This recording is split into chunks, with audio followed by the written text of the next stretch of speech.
A very good morning to students.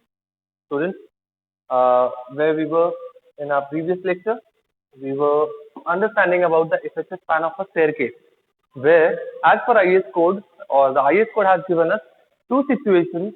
The situations are if the bearings are at the either end of the landing. If the bearings are at the either end of the landing, then L effective will be L effective will be G plus X plus Y, where X is half the dimension of landing and Y is again half the dimension of the landing, and G is your going. G is your horizontal length of a flight. Horizontal length of a flight. आप ध्यान में रखिए मैं क्या बोल रहा हूँ. Horizontal length, ऐसी इंक्लाइंड लेंथ नहीं गिनना है हमें. We need to consider only the horizontal length. ठीक है. The second situation is if the bearings are at the either end of a flight are at the either end of a flight, then your L effective will be G plus BS by 2 plus BS by 2, where BS is bearing का width, इसको कहते हैं BS. BS. I hope it is clear.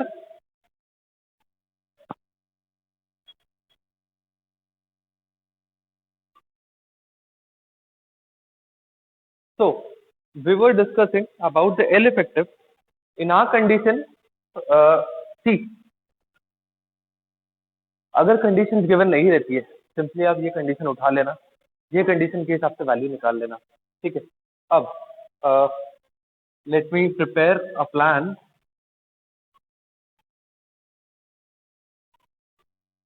So this was our plan. बहुत short में बना रहा हूँ मैं.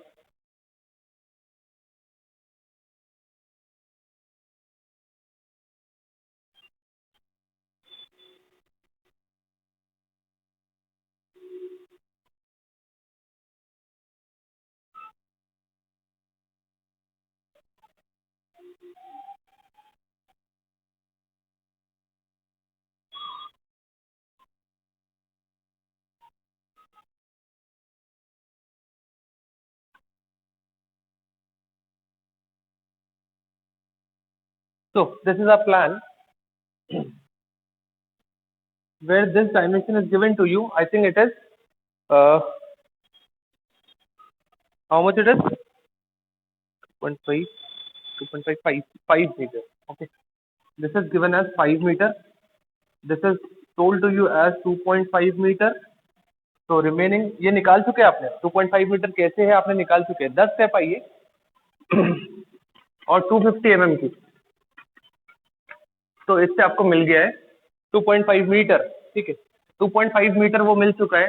5 मीटर में से 2.5 मीटर माइनस हो गया है, बचता है 2.5 फॉर क्या चीज बची. अब जब स्टेप सेट हो गई है तो बचा क्या है. This landing. This landing. ठीक है. तो दो लैंडिंग का कितना साइज है, दोनों का मिला के टोटल साइज इज 2.5. तो द रिमेनिंग साइज is 2.5.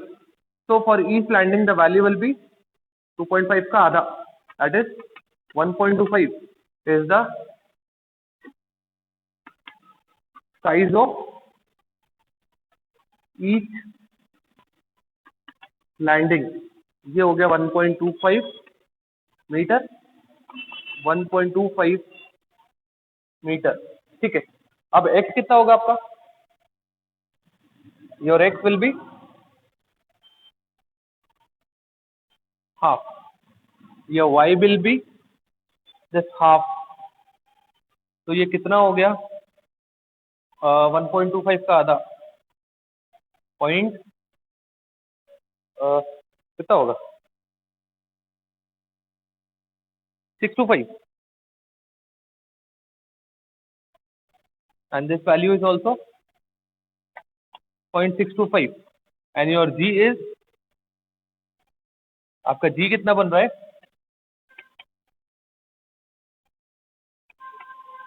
2.5 मीटर. तो L effective, your L effective will be, क्योंकि मैं ये वाली कंडीशन पकड़ रहा हूँ, उसके हिसाब से L effective is G plus X plus Y. Okay, where X should not be greater than 1 or x should be smaller than 1 and y should also be smaller than 1. तो x कितना है आपका? 0.625. therefore ओके, आपको 0.625 value लेना है, otherwise कितने लेते हैं? 1 लेते हैं. ठीक है, आपकी y की value is 0.625, again it is less than 1, therefore again it is okay, आप ये अडॉप्ट कर सकते हो 0.625 फॉर x एंड y. ठीक है, तो g की वैल्यू हो जाती है 2.5, ये हो जाता है 0.625 और ये भी हो जाता है 0.625. The value comes out to be 3.75. मेरे पास वैल्यू लिखी हुई है, that is 3.75 is the value for your L effective. I hope students clear है ये आपको. चल सकते हैं हम नेक्स्ट स्टेप के और.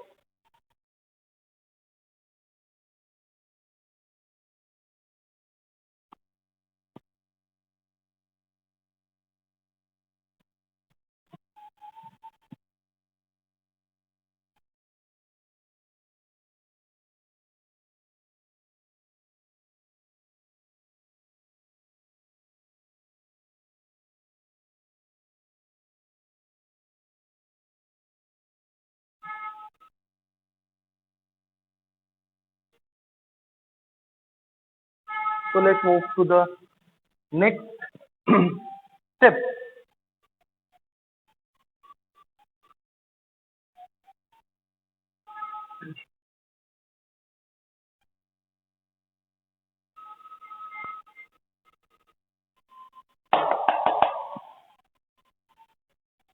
Step number 3, that is trial depth of a waste slab. हम अपने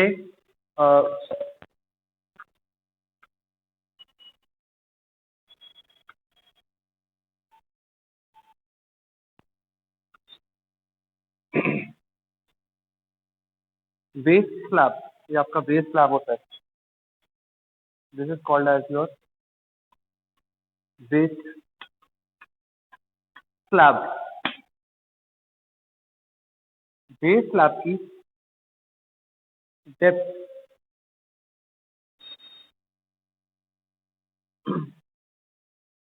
डेप्थ कितनी रखनी है,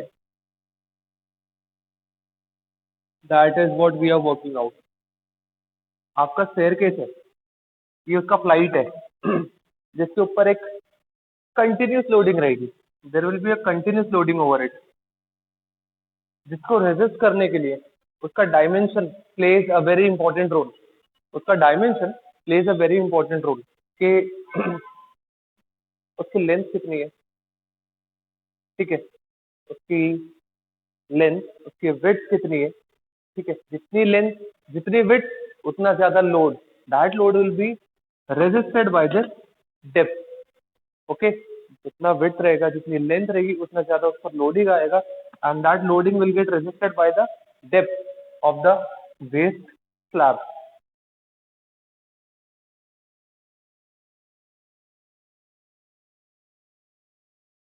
For which again I have told you the formula for getting the trial depth, that is L by D is equal to, आप सबको पता भी होगा ये चीज, L by D equals to basic value into modification factor.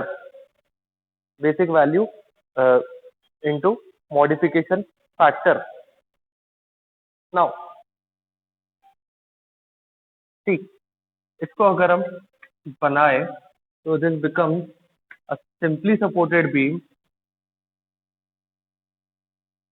जिसके ऊपर एक UDL है.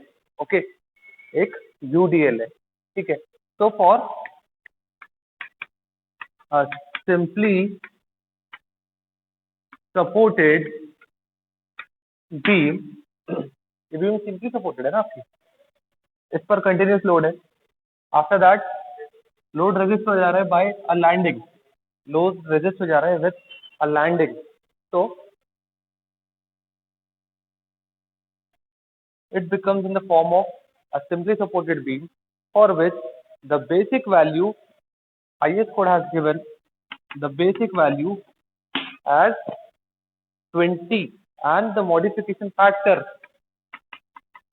between 1.3 to 1.5, and you are going to assume it as 1.4 as the value. एक बीच का वैल्यू पकड़ लेंगे, ठीक है. तो आगे चलते हैं.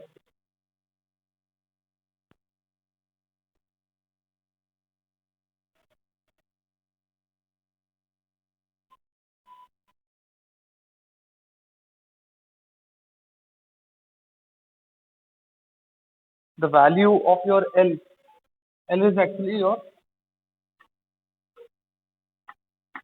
L effective. So L effective की वैल्यू आपके पास है, that is 3.75.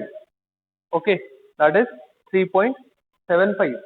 So 3.75 upon D is equal to basic value कितना ले रहे हो 20 और modification factor will be 1.4. Tell me the value of your D कितना आता है.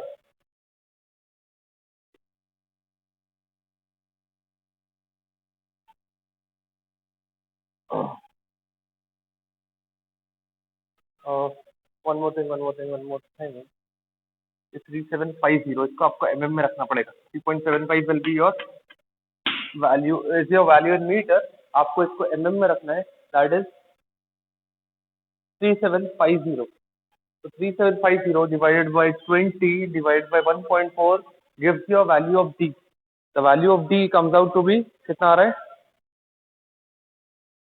मेरे पास वैल्यू लिखा है कि the value is 133.92. 133.92.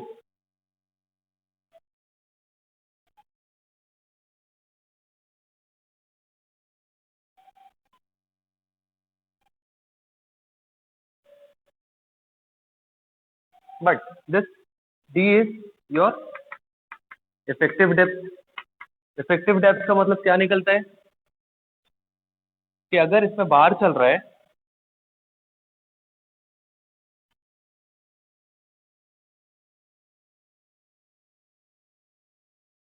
तो कितनी XYZ कितनी भी थिकनेस का है या डायमीटर का है, ठीक है, तो कितनी भी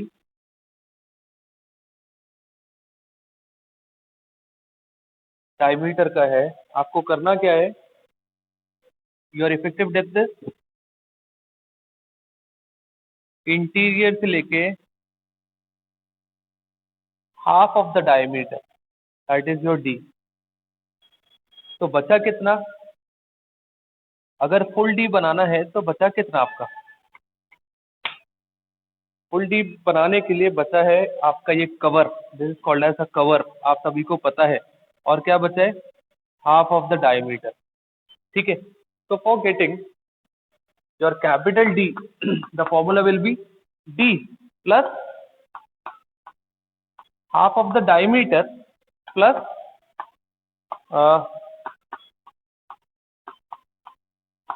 ये क्लियर कवर, ठीक है. आई होप क्लियर है आपको. या तो यहां से लेके हाँ, जहाँ हाफ ऑफ द डायमीटर, जहाँ डेप्थ खत्म हुआ वहां से लेके डायरेक्ट नीचे तक गिनो, तो that becomes effective cover.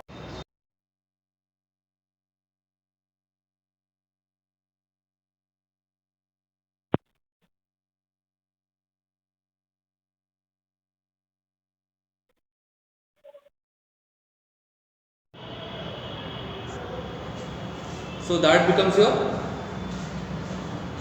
effective cover. या तो इफेक्टिव कवर ले लो, या तो आप हाफ ऑफ द डायमीटर लेंगे और क्लियर कवर लेंगे, ठीक. दोनों एंड से मैं आपको समझा देता हूँ कि कैसे लेते हैं, ठीक है। आप क्लियर कवर किससे अडॉप्ट करते हैं? For your staircase the clear cover to be adopted is 15 mm आप क्लियर कवर रखते हो, इससे ज़्यादा नहीं, ठीक है। उसके बाद आपका डायमीटर चूज करना है। So you need to assume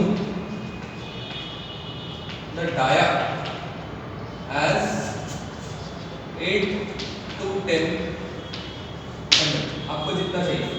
slab ही है, your staircase is a slab. Slab पे कितना mm का बार डाला जाता है? या 8 mm या 10 mm। Again the same case will be here कि आपको स्लैब है, ये स्लैब में diameter of bar will be 8 mm या 10 mm। मैं 10 mm पकड़ लूँ, चलेगा, ठीक है। तो मैं एक काम करता हूँ, इसको कंसीडर कर लेता हूँ as 10 mm। Your phi is 10 mm and clear cover is 15 mm. So capital D becomes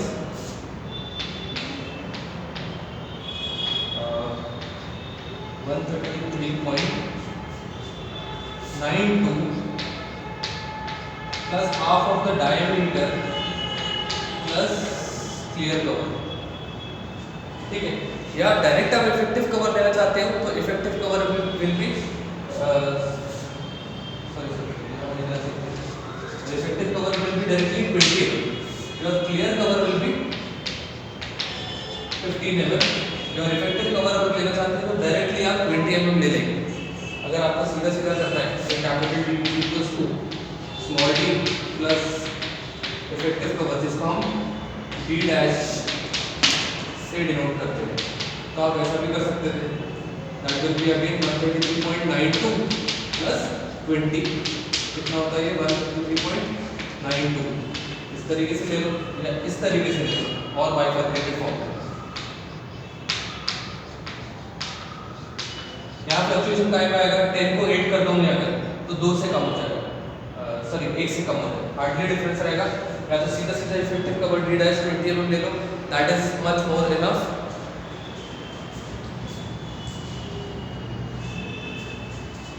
So your overall depth is found out to be 153.92। मैं यहाँ पर बता देता हूँ, ये आपको फॉर्मूला आईएस कोड ने गिवन किया है, L effective by D equals to basic value into modification factor. Your staircase acts like a simply supported beam. So for a simply supported beam, basic value 20 and your modification factor 1.5। ये value को हमने डाला यहाँ, इसको mm में लिखना है, D की वैल्यू आ जाएगी, D पे इफेक्टिव कवर प्लस कर देना है और overall depth will be found out, okay. अगर टुकड़े में करना है बाइफरकेटेड फॉर्म में तो overall D equals to small d plus 5/2 plus clear cover, ठीक है। Where you are going to assume the diameter of a bar as 8 to 10 mm, preferably anything you want, 8 mm लेना या 10 mm लेना, जो भी लेना, ठीक है। तो मैंने ले लिया 10 mm और clear cover 15 mm, value comes out to be 153.92।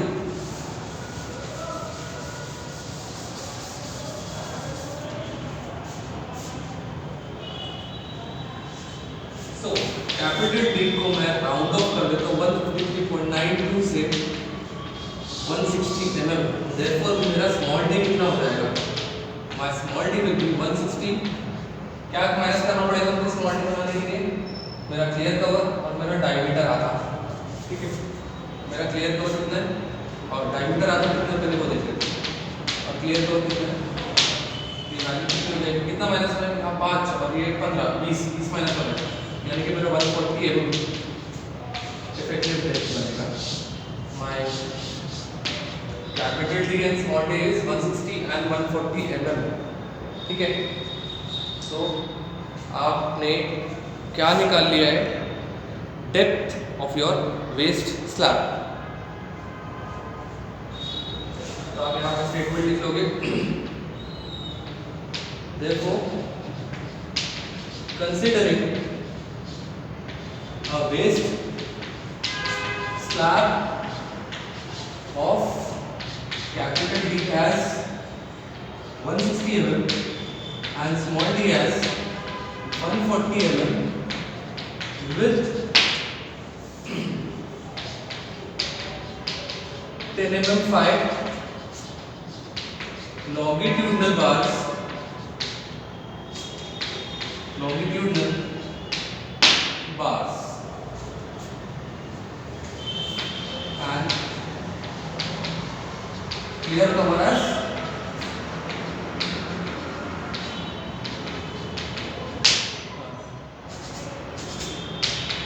15 mm. I hope students clear है आपको. So this is done with your step number 3. Now let's move on to the next thing, that is load calculation. Your step number 4.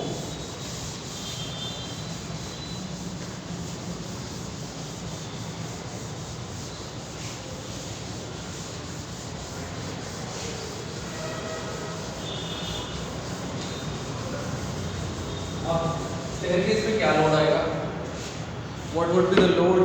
So students, let's discuss step number 5, that is the load calculation. सबसे पहले हम किस पर बात करेंगे कि हमारे base slab पे कितना लोड आ रहा है. ठीक है. अब बेस स्लैब पे सबसे पहले तो उसका खुद का लोड आ रहा है, वो जो कंक्रीट का बना हुआ है.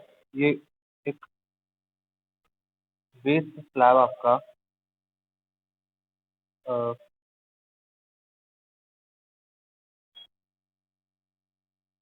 ये जो आपका बेस स्लैब है,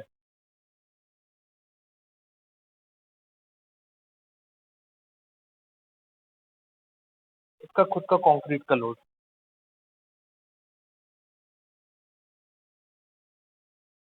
ठीक है.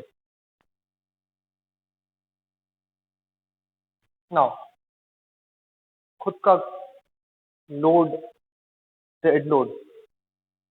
खुद का लोड मतलब डेड लोड. तो पहली चीज हम जो निकालेंगे, that will be the dead load of a waist slab, that is denoted by WD. हम WD से डिनोट कर रहे हैं. अब किसी भी चीज का डेड लोड निकालना है तो फॉर्मूला इज, आपको क्या निकालना है? Dead load. आप किस फॉर्म में निकालने वाले हो डेड लोड? तो dead load will be in UDL form, जिसकी यूनिट रहती है किलो न्यूटन पर मीटर. ठीक है. आपको डेड लोड निकालना है. ठीक है. किसी भी चीज का डेड लोड निकालने के लिए उसका डायमेंशन चाहिए रहता है. ठीक है. और उसकी डेंसिटी चाहिए रहती है. उसका डायमेंशन और उसकी density. Density will be in kilo newton per metre cube. Your dimension D is in metre, B is in metre. तो क्या बचता है? That comes out to be kilo newton per metre. ये आपको मिल जाएगा आपका dead load. I hope clear हो गया आपको ये. तो डेड लोड का फॉर्मूला है BD gamma. Gamma of a concrete, you know the density of a concrete is 25 kilonewton per meter cube. Depth, the overall depth you have already found out it as 160 mm, that is 0.16 meter. The next thing is B. अब एक stair case में B क्या होगा? Sorry for the disturbance student, actually call आ गया था. Anyway, we go over the dead load of a waste slab. So the dead load will be found out by the formula BD gamma in the unit kilonewton per meter. तो आपको density पता है, depth पता है, बचा है आपका length. ठीक है. B is your length. क्या रहेगा? और स्टेयरकेस में अगर एक फ्लाइट चल रही है तो फ्लाइट में आपको डेप्थ पता है. ठीक है. Your depth is known to you. ठीक है. Your B is considered as the length. ठीक है. Length, your inclined length of a waist slab. ठीक है. Inclined length of a waist slab हम कितनी लेंगे? Inclined length of a waist slab हमको पता है क्या? नहीं, we don't know the inclined length of a waist slab. Then क्या करेंगे हम क्या करेंगे? 1 मीटर हॉरिजॉन्टल लेंथ के लिए डिजाइन करेंगे. क्यों? क्योंकि देखिए, हर एक चीज, सबसे इम्पोर्टेंटली ये बात कि हर एक स्टेयरकेस, जो भी स्टेयरकेस बनेगी इन दिस वर्ल्ड, हर एक की स्टेयरकेस का वेस्ट स्लैब का लेंथ पॉसिबली है कि अलग अलग रहेगा, क्योंकि सबका रूम साइज अलग अलग रहेगा. तो वेस्ट स्लैब का लेंथ भी अलग अलग रहेगा. तो हम अलग अलग लेंथ के लिए क्यों डिजाइन करें?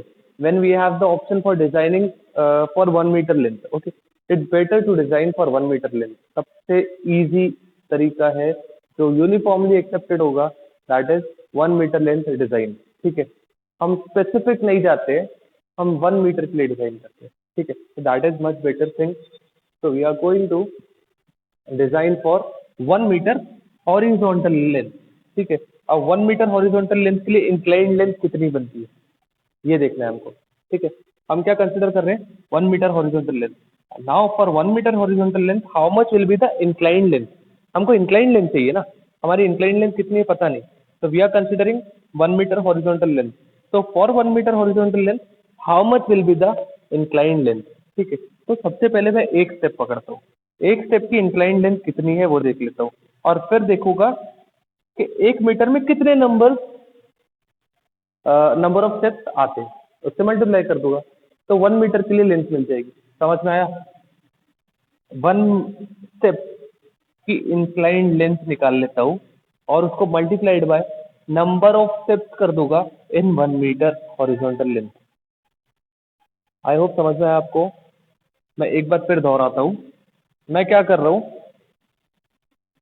एक स्टेप की इंक्लाइंड लेंथ ले लेता हूँ और उसको नंबर्स ऑफ स्टेप से मल्टीप्लाई कर दूंगा जो 1 मीटर हॉरिजॉन्टल लेंथ में आ रही है, तो मुझे इंक्लाइंड लेंथ मिल जाएगी. आई होप बहुत क्लियर कर दिया मैंने. चलिए अब मैं 1 स्टेप का इंक्लाइंड लेंथ निकालता हूँ. अब आप देख रहे हो it is framing like a triangle. It is framing like a triangle. So for a triangle, this is your hypotenuse, and the value of this hypotenuse will be under root of ये दोनों sides का adjacent sides का square, sum of adjacent sides का square. One step.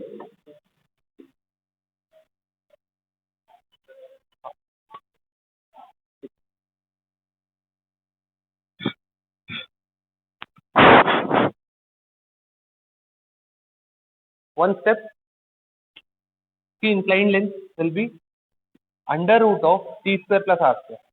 ठीक है, अब for 1 metre horizontal length how much will be the inclined length. तो वो कैसे निकालेंगे, एक का निकाल दिया multiplied by number of steps, multiplied by number of steps. अब देखिए यहाँ पे मैंने नंबर ऑफ स्टेप्स निकालो.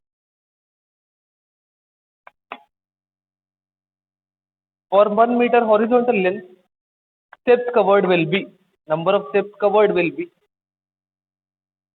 कैसे निकालूं, 1 मीटर हॉरिजॉन्टल लेंथ के लिए कितनी स्टेप्स कवर्ड हुई है. सर ये मैंने टी इसको लिखना चाहिए, मैं गलत लिखती हूँ, और राइजर्स इसको लिखना चाहिए. ठीक है, 1 मीटर में कितने स्टेप्स कवर्ड हो रहे हैं कैसे निकालूंगा, 1 मीटर में कितनी स्टेप्स है, तो 1 टोटल लेंथ अपॉन एक टुकड़ा 1/t.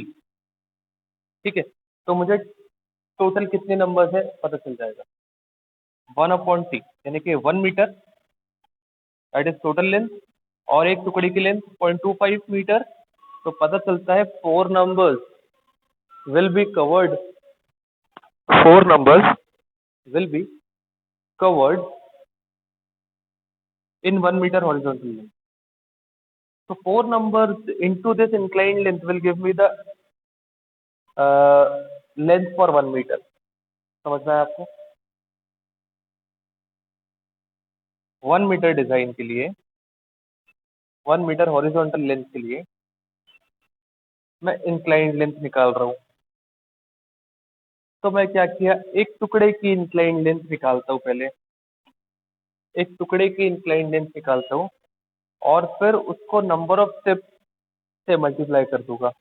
अब number of step for 1 metre horizontal length will be calculated as total length divided by एक टुकड़ा. तो पता चल जाता है कितनी स्टेप्स कवर्ड हो रही है, कितनी नंबर ऑफ स्टेप्स कवर्ड हो रही है. इसमें पता चला मुझे 4 स्टेप कवर्ड हो रही है इसमें. तो 1 step multiplied by number of steps will give me the inclined length और 1 मीटर हॉरिजॉन्टल लेंथ. आपको समझ में आया. मैं 1 मीटर हॉरिजॉन्टल लेंथ पर काम नहीं करूंगा, 1 मीटर हॉरिजॉन्टल लेंथ से मैं रिफ्लेक्ट करूंगा इंक्लाइंड लेंथ कितनी बनती है, इंक्लाइंड लेंथ कितनी बनती है और 1 मीटर और 1 मीटर हॉरिजॉन्टल लेंथ. तो कैसे निकालूंगा, एक step multiplied by number of steps. समझ में आया? तो the formula for B will be under root of C square plus R square multiplied by number of steps. ये हो गया मेरा बी, ये हो गया मेरा B, multiplied by D 0.16 and multiply